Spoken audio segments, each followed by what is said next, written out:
LDFിന്റെ ജാഥ മുന്നോട്ട് പോവുകയാണ്. ജാഥ ക്യാപ്റ്റൻ ഗോവിന്ദന് വേണ്ടി വലിയ രീതിയിൽ PR വർക്ക് നടക്കുന്നതിനിടയിലാണ് ചെറിയൊരു പാളിച്ച സംഭവിച്ചിരിക്കുന്നു.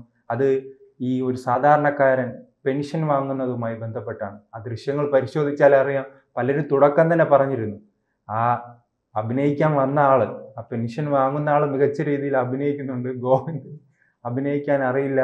അതാണോ, അറിയില്ലാത്ത കാര്യങ്ങൾ ചെയ്തത് കൊണ്ട് സംഭവിച്ചതാണോ ഈ പാർട്ടിക്ക് ഇത്രയും വലിയൊരു നാണക്കേട്? സമീപകാലത്ത് കേരളം കണ്ടതിലെ ഏറ്റവും വലിയ കോമഡി ഷോ ഏതാണെന്ന് ചോദിച്ചാൽ അത് തന്നെയാണ്. പണ്ട് കാലത്തൊക്കെ നമ്മൾ പറഞ്ഞു കേട്ടിട്ടുണ്ട്, ഈ വലിയ നേതാക്കന്മാരൊക്കെ വന്ന് പ്രസംഗിച്ച് കഴിയുമ്പോഴത്തേക്ക് സ്വർണം, കമ്മൽ അതൊക്കെ ഊരി കൊടുക്കും. ഗാന്ധിജിക്ക് അങ്ങനെ കൊടുത്തിട്ടുണ്ട്. CPMന് ആടിനെ വിറ്റ പൈസ പാലോറ മാധു അങ്ങനെയൊക്കെ ഉള്ളവരൊക്കെ കൊടുത്തു എന്ന് പറയും. പിന്നെ അത് കേട്ടത് വെള്ളപ്പൊക്കം വന്നപ്പോൾ കുടുക്ക പൊട്ടിച്ച് ഒക്കെ പലരും കൊടുത്തു എന്നൊക്കെയുള്ളതാണ്. ഇതിനെയൊക്കെ കടത്തി വെട്ടുന്ന ഒരു ഷോ ആയിപ്പോയി. ഒരു നടക്കാൻ പോലും പറ്റാത്ത ഒരാളിനെ താങ്ങി എല്ലാവരും കൂടെ കൊണ്ടുവരുന്നു. അദ്ദേഹം പറയുന്നതിൽ ഒരു വാചകത്തിലാണ് ഇത് ഷോ ആണെന്ന് മനസ്സിലായത്. നിങ്ങൾ വന്നാലേ ഇത് കിട്ടൂ, UDF വന്നാൽ ഇത് കിട്ടൂല. പ്രോംപ്റ്റ് ചെയ്ത് പറഞ്ഞു കൊടുത്ത് പറയിപ്പിച്ചാണെന്ന് കൃത്യമായി ബോധ്യം വന്നു.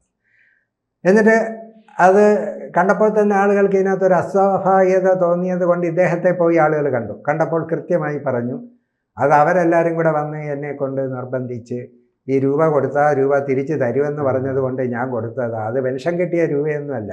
പെൻഷൻ കൊടുക്കാൻ പോകുന്നത് ഇനി ഈ മാസം 25-ാം തീയതിയാണ്. അപ്പോൾ ഈ പെൻഷൻ കിട്ടിയിട്ട് 1 രൂപ പോലും ചിലവായില്ലെങ്കിൽ ഇദ്ദേഹം പെൻഷൻ അർഹനല്ല. 2000 രൂപ ജാനുവരിയിൽ കിട്ടിയത് അതേപോലെ ഇപ്പോഴും പുള്ളിയുടെ കയ്യിൽ ഇരിക്കുന്നെങ്കിൽ അദ്ദേഹത്തിന് രൂപയ്ക്ക് ആവശ്യമില്ലല്ലോ. അങ്ങനെയാണെങ്കിൽ അദ്ദേഹത്തിൻ്റെ പെൻഷൻ നിർത്തണം. അടുത്ത മാസത്തെ പെൻഷൻ ഈ മാസം 25-ന് കിട്ടുകയുള്ളൂ. ഈ ചില കാര്യങ്ങളൊക്കെ ചെയ്താൽ അത് ജനത്തിനൊന്ന് ബോധ്യം വരണ്ടേ. ഇപ്പം നരേന്ദ്രമോദിയുടെ സർട്ടിഫിക്കറ്റ് കമ്പ്യൂട്ടറൈസ്ഡ് ആണെന്നൊരു ട്രോൾ ഇറങ്ങുന്നുണ്ട്. അത് അങ്ങനെയാണെന്നുണ്ടെങ്കിൽ ശരിയോ തെറ്റോ നമ്മൾ കണ്ടിട്ടില്ല. ആണെങ്കിൽ അന്ന് കമ്പ്യൂട്ടർ ഇല്ല എന്നുള്ള ഒറ്റ കാരണം കൊണ്ട് തന്നെ അത് കള്ളം ആണ് എന്ന് പറയുന്നത് പോലെ ഈ പെൻഷൻ്റെ കാര്യത്തിൽ ഇതാണ്. ഇനി അത് അങ്ങനെ പോയതിന് ശേഷം എന്തെല്ലാം ആവലാതികളും ഒക്കെയായി പോയേണ്ടിയിരുന്നില്ല എന്നിപ്പോൾ തോന്നുന്നു. അദ്ദേഹം പറഞ്ഞത് നമ്മൾ കേട്ടതാണ്. പക്ഷേ ഇദ്ദേഹം ഒരു സാധു മനുഷ്യനായതുകൊണ്ട് ഇദ്ദേഹത്തിന് വീണ്ടും ചെന്ന് വരട്ടുമ്പോൾ അവർക്ക് വേണ്ടി വേറെ ഒരു ബൈറ്റ് കൊടുക്കും. അല്ല, പാർട്ടിയുടെ ഒരു നിയന്ത്രണം തന്നെ നഷ്ടപ്പെട്ടിട്ടുണ്ടോ? ഒരു ഭാഗത്ത് അയ്യപ്പ സംഘം നടത്തുന്നു, ഒരു ഭാഗത്ത് ഇത്തരം PR വർക്കുകൾ നടത്തുന്നു, ക്യാപ്സ്യൂളുകൾ ഇറങ്ങുന്നു, ന്യായീകരണങ്ങൾ വരുന്നു. ഇതെന്താണ് പാർട്ടിക്ക് സംഭവിക്കുന്നത്?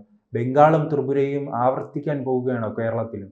അത് ഈ അണയാൻ പോകുന്ന ദീപം ആളിക്കത്തും എന്നൊക്കെ ഒരു ചൊല്ലുണ്ട്. അണയാൻ പോവുകയാണെന്നുള്ളത് ഏറെക്കുറെ 3.0 എന്നുള്ളതിൽ 3 അങ്ങ് മാറ്റിയാൽ മതി, ബാക്കിയാകും, 0 ആയിക്കോളും, ഒരു സംശയമില്ല. എന്ത് ചെയ്യണമെന്നറിയാൻ വയ്യാത്ത രീതിയിൽ എന്തൊക്കെ ഇത് മാത്രമോ തള്ള്. പണ്ട് ഞാൻ പറയുന്ന ഒരു വാചകം, കേരളം പണ്ട് തുള്ളലിന് പ്രസിദ്ധമായിരുന്നു കുഞ്ഞൻ നമ്പ്യാരുടെ. ഇപ്പം തുള്ളലില്ല, പകരം തള്ളലിൻ്റെ ഒരു സംസ്ഥാനമായി ലോകപ്രശസ്തമാണ്. മുഖ്യമന്ത്രി പറഞ്ഞൊരു വാചകം എന്താ, ഇവിടുത്തെ റോഡുകൾ കണ്ടിട്ട് ന്യൂയോർക്കിലെ ഒരു കുട്ടി എന്നെ വിളിച്ചിട്ട് പറയുക, ഞങ്ങളുടെ ന്യൂയോർക്കിൽ പോലും ഇത്രയും നല്ല റോഡുകളില്ല, വെറും മോശമാണ്.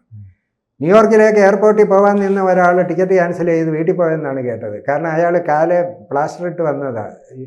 ഇവിടുത്തെ റോഡിനേക്കാൾ ഭേദമാണ്, അല്ലെങ്കിൽ ന്യൂയോർക്കിനേക്കാൾ ഭേദമാണ് ഇവിടെ എന്ന് പറയുമ്പോൾ ന്യൂയോർക്കിലെ റോഡ് എന്തോ ആയിരിക്കും ഊഹിച്ചൂടെ തള്ളുന്നതിന്. പിന്നെ ഒരു ദിവസം അദ്ദേഹം പറയുന്നത് എന്താ, എൻ്റെ മുന്നിൽ രാജീവ് മന്ത്രി ഒരു പ്രവാസിയുമായിട്ട് വന്നു. അദ്ദേഹം പറഞ്ഞത് കേട്ട് ഞാൻ ഞെട്ടിപ്പോയി. ഞാനിവിടെ കേരളത്തിൽ വ്യവസായം തുടങ്ങാൻ പോവുകയാണ്. 33 ലക്ഷം കോടി രൂപയാണ് ഇവിടെ ഇൻവെസ്റ്റ് ചെയ്യാൻ പോകുന്നത്. ഏതവസ്ഥയിലാണ് അദ്ദേഹം ഇത് പറഞ്ഞതെന്ന് നമ്മൾക്കറിയില്ല. ഇത് മുഖ്യമന്ത്രിയുടെ വക 2. ശൈലജ ടീച്ചർ അമേരിക്കയിൽ നിന്ന് വിളിച്ചിട്ട് 4 മാസ്ക് വേണം, ഗുളിക വേണം എന്ന്. ഗണേഷ് കുമാറിൻ്റെ തള്ളോ KSRTCയിലെ സൗകര്യമൊക്കെ കണ്ടിട്ട് ഒരാൾ ടൊയോട്ട കാറ് വിറ്റിട്ട് ഇപ്പം ബസ്സിലാണ് വരുന്നത്. നമ്മൾ കേൾക്കുന്നതല്ലേ ഇതൊക്കെ. ഓരോ മന്ത്രിമാരും മുഖ്യമന്ത്രിയും ഒക്കെ ഇങ്ങനെ എന്താ പറയേണ്ടത്, എങ്ങനെയാ പറയേണ്ടത് ഒന്നുമില്ലാതെ എനിക്ക് തോന്നുന്നത് ഈ PR വർക്കിൽ ഒരുപാട് പേരെ വെച്ചിട്ടുള്ളത് കൊണ്ട് അവർക്ക് നല്ല സാലറിയും കൊടുക്കുന്നുണ്ട്. കമ്മ്യൂണിസ്റ്റ് പാർട്ടി തുടർച്ചയായി തന്നെ ചർച്ചയാക്കുന്നത് ഈ പെൻഷനുമായി ബന്ധപ്പെട്ടാണ്. ഉമ്മൻചാണ്ടി സർക്കാരിൻ്റെ കാലത്ത് പെൻഷനുകൾ മുടങ്ങി, കൃത്യമായി ജനങ്ങൾക്കിടയിലേക്ക് എത്തിയില്ല, ചെറിയ എമൗണ്ടാണ് കൊടുത്തത്. അപ്പോൾ ഇതിനെയാണ് പ്രധാനപ്പെട്ട ഏത് ചർച്ചകളിലായാലും പൊതു പ്രസംഗങ്ങളിലായാലും ജനങ്ങൾക്കിടയിലായാലും നിരന്തരം പ്രചരിപ്പിക്കുന്നു. വരുന്ന തെരഞ്ഞെടുപ്പിലും പെൻഷൻ ഒരു വിഷയമാണോ? പെൻഷൻ ഒരു വിഷയം ആണ്. അത് രണ്ട് രീതിയിലാണ്. ഒന്ന്, കഴിഞ്ഞ പ്രകടന പത്രികയിൽ പറഞ്ഞ എന്താ, 2500 രൂപ ക്ഷേമ പെൻഷനുകൾ 2500 രൂപ ആക്കുമെന്ന്. 4.25 കൊല്ലം കഴിഞ്ഞ് പഞ്ചായത്ത് തിരഞ്ഞെടുപ്പ് അടുപ്പിച്ചാണ് അത് 1600 2000 ആക്കി. പഞ്ചായത്ത് തിരഞ്ഞെടുപ്പിൽ ദയനീയ പരാജയം വന്നു. അപ്പോൾ MM മണി സഖാവ് പറയുന്നു, ഞങ്ങൾ തന്നത് വാങ്ങി നക്കിയിട്ടെന്നുള്ളൊരു വാക്ക് എന്തോ ഭാഗ്യത്തിന് പറഞ്ഞില്ല, അർത്ഥം അത് തന്നെയാണ്, നക്കിയിട്ട് മറ്റേ പണി കാണിച്ചു എന്നാണ് പറഞ്ഞു വെച്ചതിൻ്റെ സാരം. പക്ഷെ ഞാനതിൽ കാണുന്ന അതല്ല. അവർ വോട്ട് ചെയ്തു CPM-നെതിരെ, കോൺഗ്രസിന് അനുകൂലമായി. എന്തിനു വേണ്ടിയാ? 2500 തരുമെന്ന് പറഞ്ഞ് കബളിപ്പിച്ചിട്ട് ഇത്രയും നാൾ 5 പൈസ കൂട്ടി കൊടുക്കാത്തതിനാണ്. എന്ത് അങ്ങനെ ഒരു അർത്ഥമില്ലേ? എനിക്ക് ഒരു തെരഞ്ഞെടുപ്പ് വന്നപ്പോൾ ഒരു സ്ഥാനാർത്ഥി വന്നിട്ട് പറയാ, നാളെ തൊട്ട് 2000 രൂപ വെച്ച് തരും. 4.25 കൊല്ലം വരെ തരാതെ അടുത്ത ഇലക്ഷൻ വരുമ്പോൾ ഇത് തന്നാൽ എന്നെ കളിയാക്കുന്നതിന് തുല്യമല്ലേ? അപ്പോൾ ഞാൻ തിരിച്ച് പ്രതികരിക്കില്ലേ? എന്നിട്ട് ഈ തന്ന 400 രൂപയ്ക്ക് ഇതാണോ കാണിച്ചതെന്ന് ചോദിച്ചാൽ ഇത് പറഞ്ഞ് കളിപ്പിച്ചതിനുള്ള ശിക്ഷയാണ്. ഇനി അതിൻ്റെ അടുത്ത വ്യാഖ്യാനം, ഈ പാർട്ടി ഓഫീസിൽ നിന്നോ AKG സെൻറ്ററിൽ നിന്നോ എങ്ങാനുമാണോ ഈ രൂപ എടുത്ത് തരുന്നത്? നമ്മൾ 1 ലിറ്റർ പെട്രോളോ ഡീസലോ അടിക്കുമ്പോൾ 2 രൂപ വീതം സെസ് കൊടുക്കുന്നത് ഇതിന്. ഒരു ദിവസം എത്ര, ഒരു വർഷം 800 കോടി രൂപയാണ് ആ ഇനത്തിൽ സെസ് കിട്ടുന്നത്. അങ്ങനെ ഗവൺമെൻറ്റിൻ്റെ പണമല്ലേ ഈ കൊടുക്കുന്നത്? ഇനി ആ പെൻഷൻ്റെ പേരറിയാമോ? ഈ പെൻഷൻ്റെ പേര് ഇപ്പോൾ സാമൂഹ്യ പെൻഷൻ എന്ന്. ഉമ്മൻചാണ്ടി ഭരിക്കുമ്പോൾ സാമൂഹ്യ പെൻഷൻ എന്നൊരു വാക്ക് കേട്ടിട്ടുണ്ടോ? വാർദ്ധക്യകാല പെൻഷൻ എന്ന് കേട്ടിട്ടുണ്ട്, വിധവാ പെൻഷൻ എന്ന് കേട്ടിട്ടുണ്ട്, വികലാംഗ പെൻഷൻ എന്ന് കേട്ടിട്ടുണ്ട്, അവിവാഹിത പെൻഷൻ, കർഷക തൊഴിലാളി പെൻഷൻ, ഇങ്ങനെയുള്ള പേരുകളാണ്. എന്താ സംഭവം? ഈ പെൻഷൻ്റെ പേര് ഇന്ദിരാഗാന്ധി ദേശീയ വാർദ്ധക്യകാല പെൻഷൻ എന്നാണ്. ഇംഗ്ലീഷിൽ Indira Gandhi national old age pension കേന്ദ്രത്തിൻ്റെ പദ്ധതിയാണ്. ഇന്ദിരാഗാന്ധിയുടെ പേരിൽ ഒരു പെൻഷൻ കൊടുക്കണമെങ്കിൽ ആരായിരിക്കും അത് കൊടുത്തു തുടങ്ങി? CPM ആണെങ്കിൽ ഇന്ദിരാഗാന്ധി എന്ന് പേര് വരുമോ? BJP ആണെങ്കിൽ ഇന്ദിരാഗാന്ധി എന്ന് പേര് വരുമോ?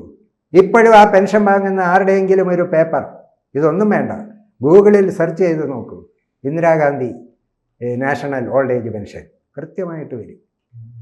അത് കാലാകാലങ്ങളിൽ അച്യുതാനന്ദൻ മുഖ്യമന്ത്രിയായിരിക്കുമ്പോൾ 2016 മെയ്യിലാണല്ലോ 2011 മെയ്യിലാണല്ലോ ഉമ്മൻചാണ്ടി വരുന്നത്.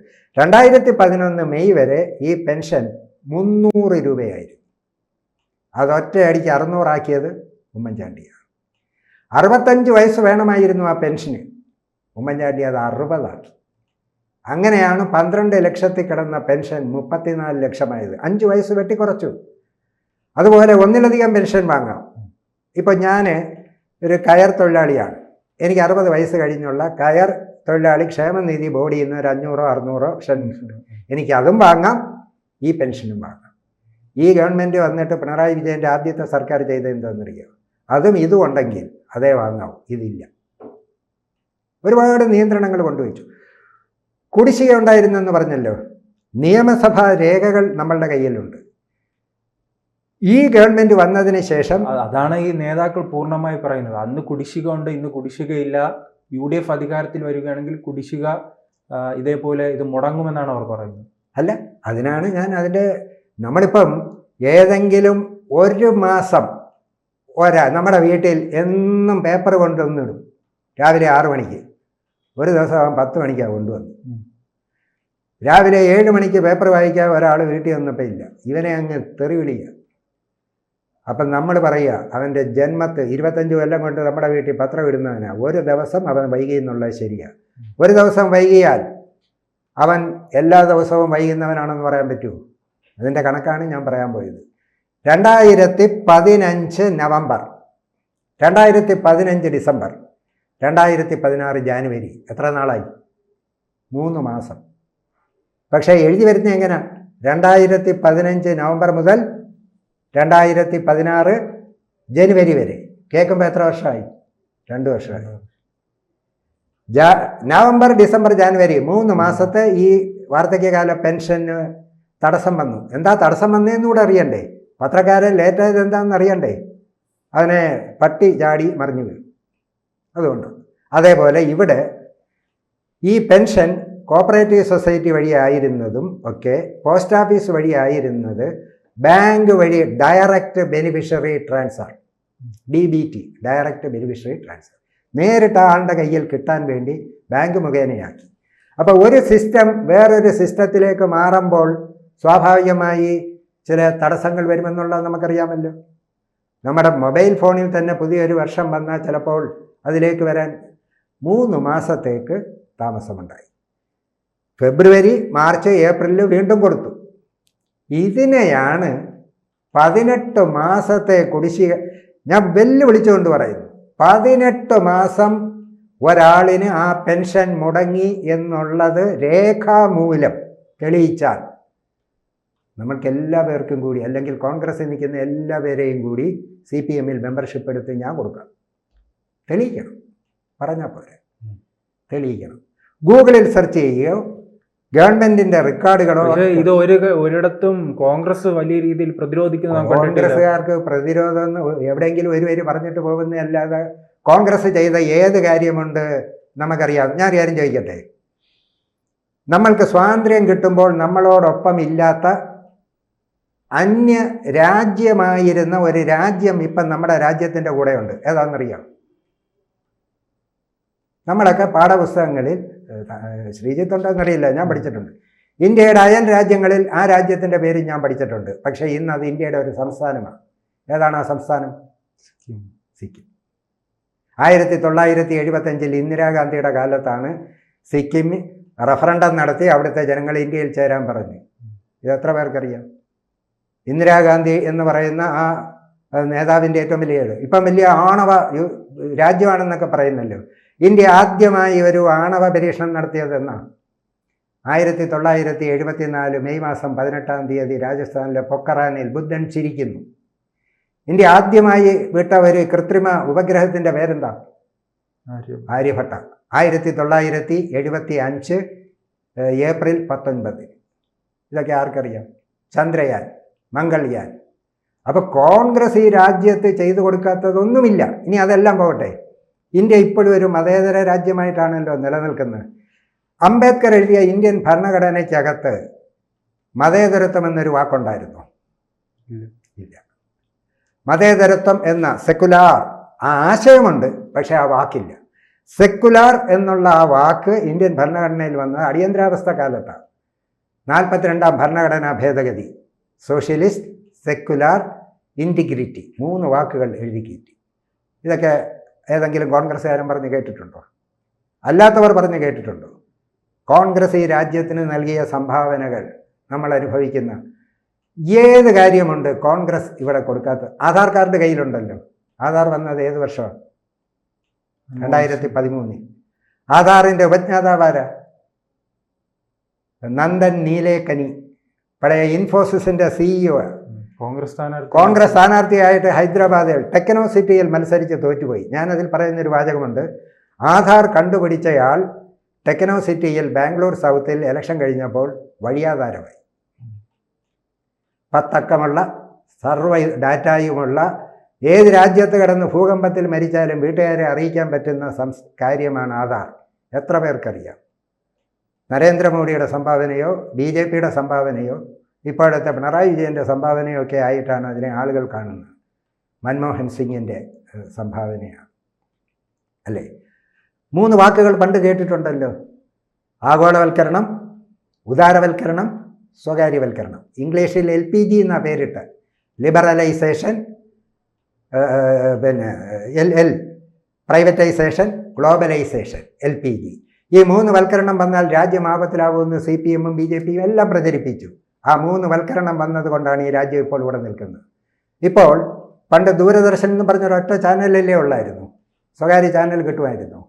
അത് വന്നതുകൊണ്ടല്ലേ ലക്ഷക്കണക്കിന് ആൾക്കാരുടെ ഉപജീവന മാർഗമല്ലേ. ആരാ കൊണ്ടുവന്ന്? നരസിംഹറാവു. അന്നത്തെ ധനകാര്യമന്ത്രി ആരാ? മൻമോഹൻ സിംഗ് അല്ലേ. പിന്നെ അതിൻ്റെ പ്രൈവറ്റൈസേഷൻ, അതിനെ എതിർത്ത CPM ഇപ്പോൾ എത്ര ചാനലുണ്ട്? ഉദാരവൽക്കരണത്തിനെ എതിർത്തത് ആത്മാർത്ഥതയോടെ ആണെങ്കിൽ, ആഗോളവൽക്കരണത്തിനെ എടുത്ത ആത്മാർത്ഥതയോടെ ആണെങ്കിൽ ആ ചാനലുകൾ പ്രവർത്തിക്കാൻ കൊള്ളാമോ? രാജീവ് ഗാന്ധിയുടെ കമ്പ്യൂട്ടർ കൊണ്ടുവന്നപ്പോൾ പറഞ്ഞ വാചകം അറിയാമല്ലോ, മുദ്രാവാക്യം എനിക്ക് ഇപ്പോഴും ഓർമ്മയുണ്ട്. പണിയെത്തിക്കൂ, പട്ടിണി മാറ്റൂ, പിന്നീടാകാം കമ്പ്യൂട്ടർ. ഇംഗ്ലീഷിൽ വിളിച്ച മുദ്രാവാക്യം computers man eaters, man eaters job eaters, we don't want these computers എന്ന് പറഞ്ഞാൽ ഇപ്പം ആ കമ്പ്യൂട്ടർ ഇല്ലാതെ ജീവിക്കാൻ പറ്റും? മാപ്പ് പറയണ്ടേ? കോൺഗ്രസ് ഇനി ആ കോൺഗ്രസിൻ്റെ മറ്റൊരു കാര്യം കൂടി പറഞ്ഞുകൊള്ളട്ടെ. ഇന്ത്യൻ നാഷണൽ കോൺഗ്രസ് പാർട്ടി എന്നൊരു വാക്ക് അതിനകത്തുണ്ടോ? ഉണ്ടോ? 3 വാക്കുകളാണ്. India national Congress. ഇന്ത്യ രാജ്യത്തിൻ്റെ പേര്. അന്ന് ഇന്ത്യ രാജ്യം പോലും ഇല്ല. 1885 ഡിസംബർ 28. നാഷണൽ അർത്ഥം ദേശീയത. 635 നാട്ടുരാജ്യങ്ങളായി കിടന്ന ഒരു കാലഘട്ടത്തിൽ ഇന്ത്യ എന്നൊരു വാക്ക് പോലും സംഭാവന ചെയ്തത് ആരാ? പിന്നെ കോൺഗ്രസ്. രാജ്യം ഭരിക്കുന്ന BJP, Bharatiya Janata party, party എന്നുള്ള വാക്ക് അതിലുണ്ട്. കേരളം ഭരിക്കുന്ന CPIM, communist party of India. 140 കൊല്ലം മുമ്പേ ഉണ്ടായ കോൺഗ്രസിനകത്ത് പാർട്ടി എന്നൊരു വാക്കില്ല. അതുകൊണ്ടാണ് കോൺഗ്രസ് ഒരു പാർട്ടിയല്ല, അതൊരു പ്രസ്ഥാനമായിരുന്നു. രാജ്യസ്വാതന്ത്ര്യം മാത്രമല്ല, നിരക്ഷരത, ശുചിത്വം, അന്ധവിശ്വാസങ്ങൾ ഇല്ലാതാക്കുക, ഒരു രാജ്യത്തെ പരിഷ്കരിക്കുക എന്നുള്ള ലക്ഷ്യമായിരുന്നു. ഇതൊക്കെ പറഞ്ഞ ആരിപ്പോൾ അംഗീകരിക്കും, ആരുൾക്കൊള്ളും? പക്ഷേ ഇത് ചരിത്ര സത്യമല്ലേ.